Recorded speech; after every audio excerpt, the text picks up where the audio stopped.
의사들이 발기력에 대해서는 절대 솔직히 다 말해주지 않는 진실이 있습니다. 그분들이 나빠서가 아니라 진료실 안에서 몇 분 안에 약 처방 하나로 급한 불부터 꺼야 하는 현실 때문이죠. 그래서 대부분의 남성들은 이렇게 믿게 됩니다. 60 넘으면 원래 이런 거지. 비아그라 없으면 당연히 안 되는 나이지. 하지만 정말 그럴까요? 먼저 제 얘기부터 짧게 드리겠습니다. 저는 루카 카르미냐니입니다.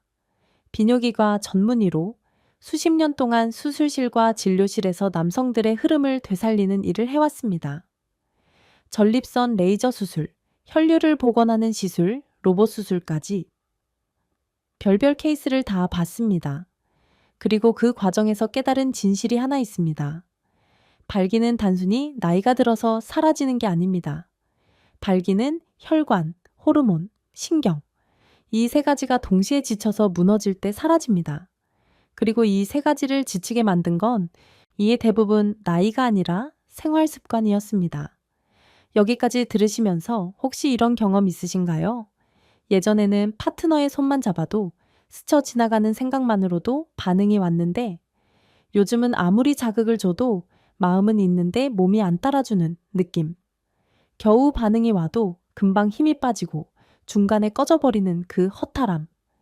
게다가 더 무서운 건 이게 단지 성기능의 문제가 아니라는 겁니다. 심장, 뇌, 신장으로 가는 혈관까지 이미 지쳐 있다는 몸의 경고일 수 있다는 거죠. 그래서 많은 60대 남성들이 결국 약에만 의존하게 됩니다. 오늘도 약을 먹어야 하나? 용량을 올려야 하나? 부작용은 괜찮을까? 약이 없으면 자신감이 0이 되어버리는 그 보이지 않는 족쇄. 파트너와는 미묘한 거리감이 생깁니다. 말은 안 하지만 서로 알고 있죠. 예전 같지 않다는 걸. 이걸 저는 진료실에서 이렇게 부릅니다. 소위 남자들의 조용한 전염병. 겉으로는 아무렇지 않은 척 농담도 하고 술자리에서는 큰 소리도 치지만 집에 돌아와 불 끄고 누웠을 때 가장 크게 다가오는 문제. 그런데요, 여기서 중요한 이야기를 하나 드리고 싶습니다. 이 조용한 전염병 속에서도 60세 이후에 심지어 70이 넘어서도 다시 반응을 되찾은 남성들이 분명히 존재합니다. 오늘 저는 약 광고를 하러 온 게 아닙니다. 오늘 제가 드리고 싶은 건 정보는 힘이다 라는 믿음입니다. 정확한 정보를 알면 선택지가 생깁니다. 그리고 선택지가 생기면 회복의 길이 열립니다. 오늘 이 시간 동안 저는 약 없이 생활을 바꾸는 것만으로 60세 이후 남성들이 실제로 다시 반응을 되찾았던 3가지 방법을 말씀드리겠습니다. 어렵고 복잡한 의학 용어가 아니라 지금 당장 오늘 밤부터 시도해 볼 수 있는 것들입니다. 그러니 예리 제 말 끝까지 함께 가봅시다. 지금 포기할지 아니면 다시 흐름을 되살릴지는 결국 본인이 결정하는 것입니다. 자, 그럼 첫 번째로 왜 이런 일이 벌어지는지, 몸 안에서 진짜로 무슨 일이 일어나고 있는지부터 아주 쉽게 풀어볼게요. 많은 분들이 이렇게 생각합니다. 요즘 성욕이 줄었으니까 그게 문제겠지. 하지만 발기는 단순한 성욕 문제가 아닙니다. 발기는 음경 안에서 벌어지는 작은 공사 현장입니다. 정확히 말하면 질소산화물 CG AMP 혈주라는 회로가 돌아가는 과정이죠. 어렵게 느껴지시죠? 괜찮습니다. 이렇게 생각해 보세요. 음경 안에는 아주 작은 혈관과 해면체라는 스펀지 같은 조직이 있습니다. 성적 자극을 받으면 뇌와 신경이 신호를 보내고 그 신호를 받은 혈관 내피 세포가 질소산화물, 줄여서 NO라는 물질을 분비합니다. 이 NO는 뭐냐면 지금이다, 이대 문 열어라 하고 혈관을 확 열어주는 스위치입니다. 이 스위치가 켜지면 cGMP라는 물질이 늘어나고 그 결과 혈관이 확장되면서 피가 한꺼번에 해면체 스펀지로 밀려 들어갑니다. 그게 바로 우리가 아는 발기입니다. 그러니까 발기가 잘 안 된다는 건 단순히 선격이 없다가 아니라 이 NOCG, MP 혈류회로 어딘가에서 고장이 났다는 뜻입니다. 여기서 중요한 질문이 하나 생깁니다. 그럼 왜 이 회로가 고장 나느냐? 닥터 제러드 같은 노화 연구 전문가들은 이렇게 말합니다. 나이 그 자체보다 생활 습관, 이 회로를 훨씬 더 빨리 망가뜨린다고요. 첫째, 혈관 내피는 설탕 시럽 같은 끈적한 혈당과 만성 염증에 계속 공격을 받습니다. 흰쌀밥, 흰빵, 단 음료, 과한 술, 야식. 이런 것들이 반복되면 혈관 안은 마치 시럽이 잔뜩 발린 배관처럼 됩니다. 배관 안에 시럽이 잔뜩 붙어 있으면 내 물이 잘 흐를까요? 당연히 흐름이 둔해지죠. 그와 똑같이 혈관 내피가 끈적해지고 손상되면 NO를 분비하는 스위치가 점점 고장이 납니다. 문 열어라 라는 신호가 와도 문이 잘 안 열리는 겁니다. 둘째, 테스토스테론이 떨어지고 스트레스 호르몬인 코르티솔이 올라갑니다. 테스토스테론은 남성에게 있어 연료이자 전선입니다. 신경 신호를 강하게 보내고 혈관을 민감하게 만들죠. 그런데 수면 부족, 만성 스트레스, 복부 비만이 쌓이면 테스토스테론은 줄고 코르티솔은 올라갑니다. 결과가 뭘까요? 신경에서 출발, 신호를 보내도 혈관과 해면체가 귀가 먹은 것처럼 반응이 둔해집니다. 셋째, 만성염증입니다. 저는 염증을 항상 이렇게 설명합니다. 몸속에 꺼지지 않는 잔불이 있다. 겉으로는 멀쩡해 보여도 안에서는 계속 타고 있는 작은 불. 이 잔불이 혈관 내피, 신경, 열의 호르몬 분비 기관을 계속 지치게 만듭니다. 그래서 어느 날 갑자기 문제가 생기는 게 아니라 수십 년에 걸쳐 서서히 조용히 기능을 깎아먹는 거죠. 여기까지 들으시면 이런 느낌이 드실 수 있습니다. 그럼 나는 이미 늦은 거 아닌가? 여기서 제가 꼭 드리고 싶은 말이 있습니다. 기적 같은 단번에 해결책은 없다. 하지만 방향을 바꾸면 흐름은 다시 살아난다. 이 회로는 망가졌다고 끝이 아닙니다. 혈관 내피는 회복 능력이 있고 호르몬도 생활을 바꾸면 다시 올라갈 수 있습니다. 그래서 약 없이도 회복이 가능합니다. 단 조건이 있습니다. 약 대신 생활을 바꾸는 쪽으로 진짜로 방향을 틀어야 합니다. 이제 이 회로를 망가뜨리는 가장 흔한 함정 하나를 이야기해 보겠습니다. 바로 건강한 줄 알고 먹는 식단의 함정입니다. 많은 60대 남성분들이 진료실에서 이렇게 말씀하십니다. 선생님, 저 나름대로 건강 챙긴다고 먹습니다. 그런데 식단을 자세히 들어보면 이런 경우가 많아요. 아침에는 흰쌀밥에 김치, 점심에는 국밥이나 백반, 간식으로 과일 주스 한 잔, 저녁에는 밥 조금의 과일, 몸에 좋을 거라 생각해서 꿀이나 조청을 타먹기도 하고요. 겉으로 보면 자연식, 집밥이라 건강해 보입니다. 하지만 발기력, 혈관 건강의 관점에서 보면 여기에 큰 함정이 숨어 있습니다. 흰쌀밥, 흰빵, 과일 주스, 꿀, 조청. 이 모든 것의 공통점이 뭘까요? 바로 빠르게 흡수되는 당입니다. 당이 나쁘다는 말이 아닙니다. 문제는 속도입니다. 한번 상상해 보세요. 배관 안에 물이 천천히 흐르다가 갑자기 시럽을 왕창 부으면 어떻게 될까요? 벽에 끈적하게 들러붙고 흐름이 점점 답답해지겠죠. 혈관도 똑같습니다.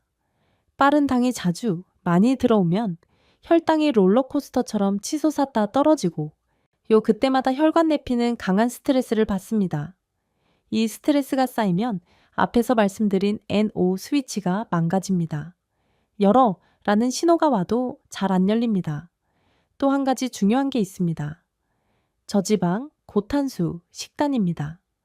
많은 분들이 콜레스테롤이 무섭다고 고기, 계란 노른자, 좋은 지방까지 싹 줄이고 대신 밥, 빵, 면, 감자 같은 탄수화물을 많이 드십니다. 그런데 테스토스테론은 어디서 만들어질까요?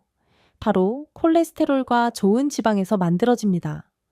재료를 다 빼앗아 가면서 남성 호르몬이 잘 나오길 바라는 꼴이 되는 거죠. 즉, 우리가 건강하다고 믿고 있는 식단이 혈관에는 시럽을 바르고 호르몬 공장에는 재료를 끊어버리는 발기력 입장에서는 이중 타격이 될 수 있습니다. 여기에 밤늦은 안주, 소주, 맥주, 단 음료까지 더해지면 어떻게 될까요? 밤 혈당과 중성지방이 쭉 올라갑니다. 그 시간대에 우리 몸은 원래 테스토스테론을 만들고 새벽 발기, 아침 발기를 준비해야 하는데 몸은 이렇게 말합니다. 지금은 회복할 시간이 아니라 이 기름기와 당을 처리하느라 바쁘다. 그래서 어느 순간부터 모닝 우드, 아침 발기가 사라집니다. 제가 진료실에서 자주 묻는 질문이 있습니다. 아침에 자연스럽게 반응이 오는 날이 한 달에 몇 번이나 있으십니까? 이 질문 하나만으로도 그분의 전반적인 혈관 호르몬 상태를 가늠할 수 있습니다. 흥미로운 건 이런 식단과 습관에서 딱 몇 가지만 빼도 2주에서 4주 사이에 요즘 아침에 좀 다른데? 이런 이야기를 하시는 분들이 꽤 많다는 겁니다. 잠시 후에 정확히 무엇을 빼고 무엇을 더해야 하는지 7일 동안 시도해 볼 수 있는 구체적인 방법을 말씀드릴 겁니다. 그 전에 우리 몸의 발기 시스템을 한번 눈앞에 그려보겠습니다.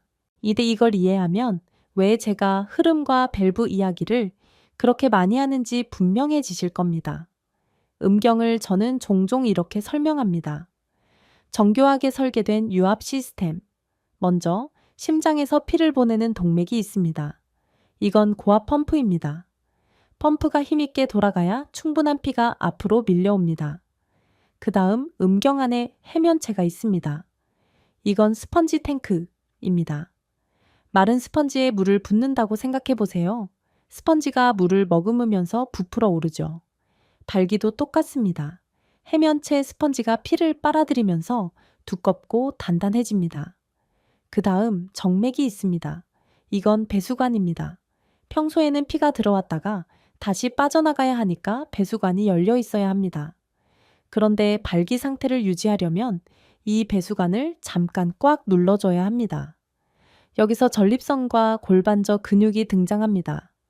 이 둘은 밸브 역할을 합니다. 이 혈류가 자매가 쏟아져 들어와 해면체 스펀지가 부풀면 주변의 골반저 근육이 정맥, 즉 배수관을 눌러줍니다. 지금은 나가면 안 돼. 여기 머물러 있어. 그래야 단단함이 유지됩니다. 그런데 나이가 들면서 전립선이 커지고 골반저 근육이 약해지면 어떤 일이 벌어질까요? 전립선은 원래 소변과 전객이 지나가는 길목에 있는 밸브 같은 기관입니다. 이게 비대해지면 소변 줄기가 약해지고 자주 마려운 느낌이 들고 밤에 화장실을 여러 번 가게 됩니다. 하지만 여기서 끝이 아닙니다. 이 전립선 비대와 오래 앉아있는 생활, 운동 부족으로 약해진 골반저 근육이 합쳐지면 밸브 고장이 일어납니다. 피는 들어옵니다. 심장 펌프도 어느 정도는 작동합니다. 그런데 배수관을 꽉 눌러줘야 할 밸브가 힘이 없습니다. 결과는 뭘까요? 금방 빠져나가 버리는 발기, 딱딱해지기 전에 스르르 풀리는 느낌. 닥터. 저 찰밍얀이 제가 존경하는 여러 전립선 수술 전문가들의 공통된 관점은 이렇습니다. 관건은 코니아 크기를 줄이는 것만이 아니라 흐름을 복원하는 것이다. 혈류가 잘 들어오고 해면체 스펀지가 잘 부풀고 골반저 근육과 전립선 주변 구조가 피를 잘 붙잡아 둘 수 있게 만드는 것. 조금 전에 말씀드린 세 가지 방법은 바로 이 유압 시스템의 서로 다른 부분을 동시에 손보는 전략입니다. 첫째는 독을 빼서 배관을 청소하는 것. 둘째는 펌프와 스위치를 강화하는 것. 셋째는 밸브를 튼튼하게 만드는 것. 이제 하나씩 구체적으로 들어가 보겠습니다. 지금부터 말씀드리는 건 약을 더 먹는 방법이 아니라 무엇을 빼고 어떻게 몸의 흐름을 다시 설계할 것인가에 대한 이야기입니다. 먼저 프로토콜 1단계. 저는 이걸 독을 빼는 7일 정리라고 부릅니다. 많은 분들이 발기력을 회복하려고 할 때 일에 가장 먼저 무엇을 더 먹을까를 생각합니다. 홍삼, 오메가3, 각종 영양제, 비싼 보조제들. 하지만 제 경험상 약 없이 발기력을 회복하기 위해 가장 먼저 해야 할 일은 더하는 것이 아니라 빼는 것입니다. 배관이 막혀 있는데 아무리 좋은 물을 더 부어봐야 흐름은 좋아지지 않습니다. 그래서 최소 7일 동안 현실적으로 시도해 볼 수 있는 제거 프로토콜을 제안드립니다. 첫째, 밤 9시 이후에는 탄수화물, 안주, 알코올을 끊어보십시오. 하루아침에 어떻게 끊습니까? 충분히 이해합니다. 그래서 저는 이렇게 제안합니다. 단 7일만 실험해 본다. 이 7일 동안은 밤 9시 이후에는 밥, 빵, 면, 과자, 과일, 술, 단 음료를 원칙적으로 안 먹는 겁니다. 둘째, 흰쌀, 흰빵, 달달한 음료를 평소의 절반 이하로 줄여보십시오. 완전히 끊는 게 아니라 지금 먹는 양의 절반만 먹는 겁니다. 밥 한 공기를 드셨다면 반 공기로 줄이고 대신 그 자리를 채소, 단백질로 채웁니다. 셋째, 가공육, 튀김, 트랜스 지방, 스낵을 눈에 안 보이는 곳으로 치워두십시오. 소시지, 햄, 베이컨, 과자, 도넛, 패스트푸드. 이런 것들은 혈관 내피를 공격하고 중성지방을 끌어올려 앞에서 말씀드린 시럽 배관을 악화시킵니다. 넷째, 카페인 과다를 줄입니다. 아침 커피 한 잔은 괜찮지만 오후 늦게까지 진한 커피, 에너지 음료를 마시면 수면의 질이 떨어지고 밤사이 테스토스테론 분비가 망가집니다. 다섯째, 스마트폰과 블루라이트입니다. 침대에 누워서 1시간씩, 2시간씩 스마트폰을 보다가 잠드는 습관. 이건 남성 호르몬 입장에서는 매일 밤 독을 마시는 것과 비슷합니다. 블루라이트는 멜라토닌을 떨어뜨리고 깊은 잠을 방해합니다. 깊은 잠이 줄어들면 새벽 시간대 테스토스테론 분비가 줄고 그 결과 새벽 발기, 아침 발기가 줄어듭니다. 그래서 7일 동안만이라도 잠들기 최소 1시간 전에는 스마트폰을 멀리 두고 조명을 조금 어둡게 하고 몸이 이제 쉬자 라고 느낄 수 있게 해보십시오. 2일 단계의 목표는 단순합니다. 수면, 혈당, 염증, 이 3가지 독을 줄이는 겁니다. 저의 임상 경험으로 말씀드리면 이 단계만 지켜도 일주일 안에 야간 내 새벽 발기의 빈도와 아침에 에너지에서 미묘한 변화를 느끼는 분들이 많습니다. 어떤 분은 이렇게 말했습니다. 선생님, 아직 예전 같지는 않은데 요즘은 아침에 예전 느낌의 30%부터 40%까지 정도는 돌아온 것 같습니다. 이건 아주 중요한 신호입니다. 흐름이 다시 깨어나고 있다는 뜻이기 때문이죠. 이제 여기서 멈추지 말고 다음 단계로 가야 합니다.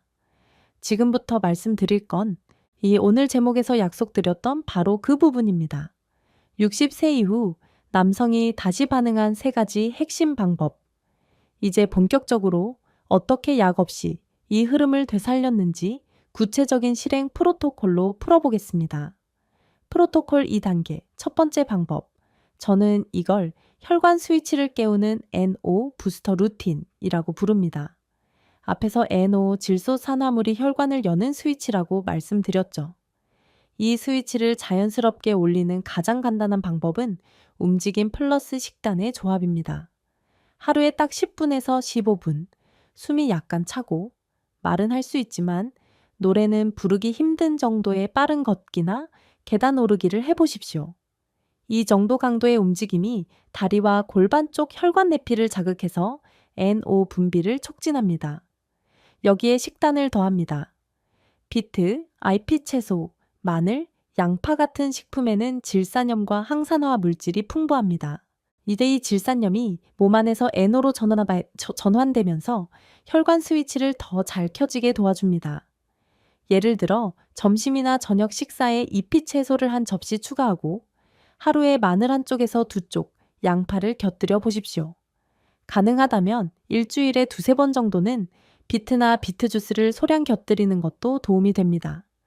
이 단순한 조합, 빠른 걷기, 플러스 계단, 플러스 IP 채소, 플러스 마늘, 양파 플러스 가끔 비트.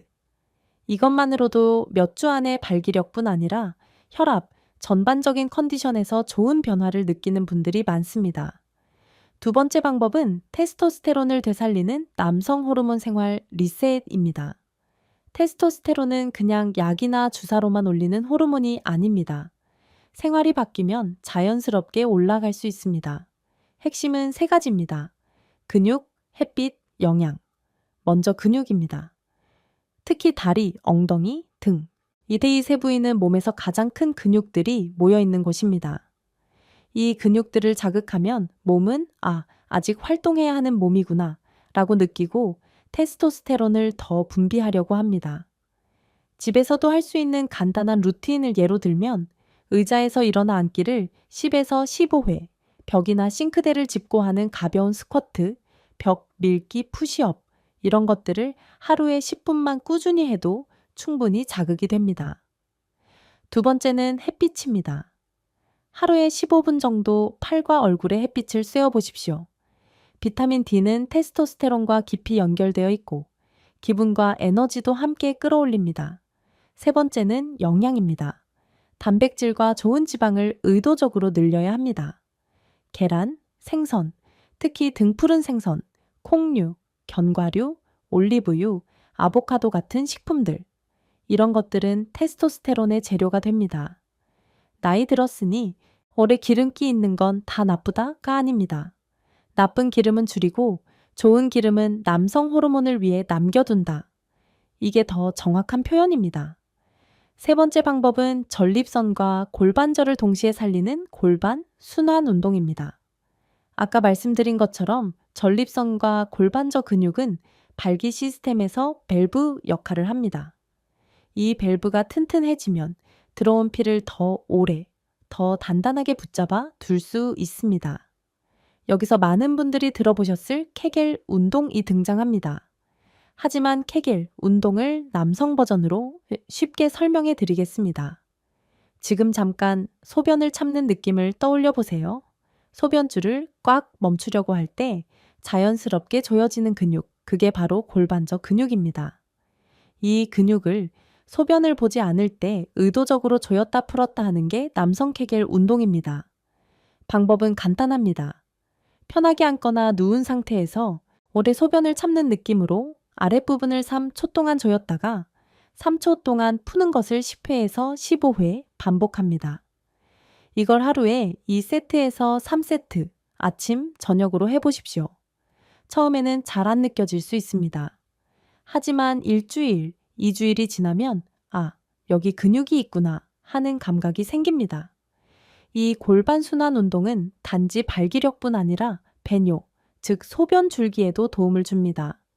실제로 제가 진료했던 68, 새 남성 한 분의 이야기를 들려드릴게요. 이분은 몇 년째 새벽 발기가 거의 없었고 성관계 시에도 처음엔 괜찮다가 중간에 힘이 빠져버리는 게 고민이었습니다. 약은 가끔 드셨지만 약 없이는 아무것도 안 되는 느낌이 싫다고 하셨죠. 그래서 저는 이분께 지금 말씀드린 3가지를 8주 동안만 진짜로 한번 해보자고 제안했습니다. 밤 9시 이후 안주와 술을 끊고 흰쌀밥을 반으로 줄이고 오리해첨 대신 채소와 단백질을 늘리는 1단계, 매일 10분에서 15분 빠르게 걷기, 계단 오르기, 잎이 채소와 마늘 양파를 챙겨 드시는 NO 부스터 루틴, 일주일에 3번에서 4번 의자에서 일어나 앉기, 벽 밀기 푸시업, 그리고 하루 2번의 케겔 운동. 8주 후 이분이 이렇게 말씀하셨습니다.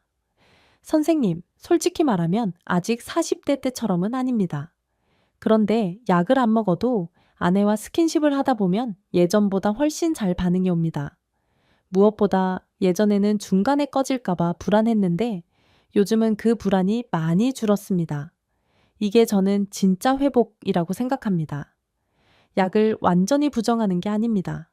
하지만 약에만 의존하는 삶에서 생활을 바꾸고 혈류와 기능의 흐름을 회복하는 방향으로 천천히 중심을 옮겨가는 것. 이 3가지 방법은 각각 따로 놀지 않습니다. 혈관 스위치를 깨우고 테스토스테론을 올리고 골반 밸브를 튼튼하게 만드는 이 3축이 서로 시너지를 내면서 발기력이라는 결과를 만들어냅니다. 이제 마지막으로 앞으로의 변화 시나리오를 함께 그려보겠습니다. 많은 분들이 이렇게 물으십니다. 얼마나 하면 언제쯤 달라집니까? 물론 사람마다 차이는 있지만 대략적인 타임라인은 이렇게 설명드릴 수 있습니다. 첫 2주. 이 시기에는 수면, 에너지, 기분에서 가장 먼저 변화가 옵니다. 밤 9시 이후 술, 안주, 탄수화물을 끊고 블루라이트를 줄이고 가벼운 운동을 시작하면 잠의 질이 조금씩 좋아집니다. 아침에 눈을 떴을 때 예전보다 덜 피곤한데 하루를 시작할 때 몸이 조금 더 가벼운 느낌. 이게 첫 번째 신호입니다. 4주에서 6주차. 이때부터는 아침 반응, 성적인 상상만으로도 미묘한 반응이 살아나는 경험을 하는 분들이 많습니다. 이때 예전처럼 강렬하지는 않더라도 아직 죽지 않았구나. 몸이 이렇게 말해주는 순간들이 생깁니다. 그리고 3개월 이후, 이제는 발기력만이 아니라 혈압, 혈당, 허리둘레까지 함께 변하기 시작합니다. 바지는 조금 더 여유로워지고 혈압약, 혈당약의 용량 조절을 의사와 상의할 수 있는 단계가 오기도 합니다.